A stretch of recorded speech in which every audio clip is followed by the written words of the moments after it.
Kapal induk Amerika Serikat Harry S. Truman dikabarkan meninggalkan kawasan Timur Tengah tanpa penggantinya. Hal itu terjadi sebagai perjanjian atas kesepakatan gencatan senjata antara Houthi dan Amerika Serikat. Langkah ini memunculkan spekulasi bahwa Washington mulai mundur dari medan perang. Dikutip dari Palestine Chronicle, informasi itu dikonfirmasi oleh pejabat tinggi Amerika Serikat pada Jumat 16 Mei 2025. Meski demikian, Amerika Serikat dan Houthi disebut tetap komitmen dan patuh pada perjanjian gencatan senjata.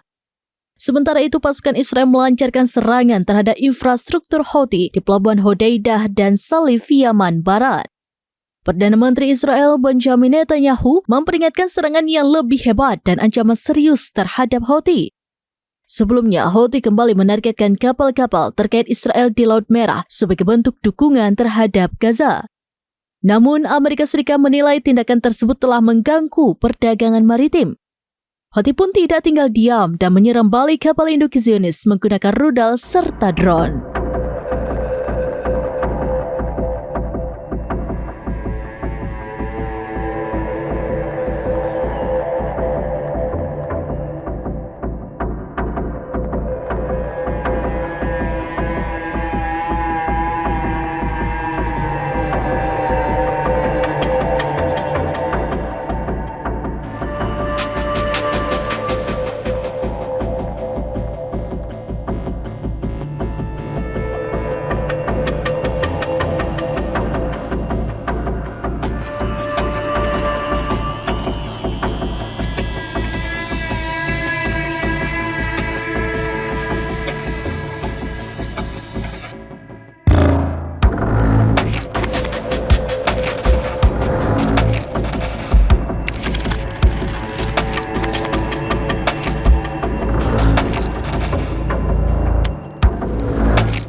Download Tribun X sekarang, menghadirkan lokal menjadi Indonesia.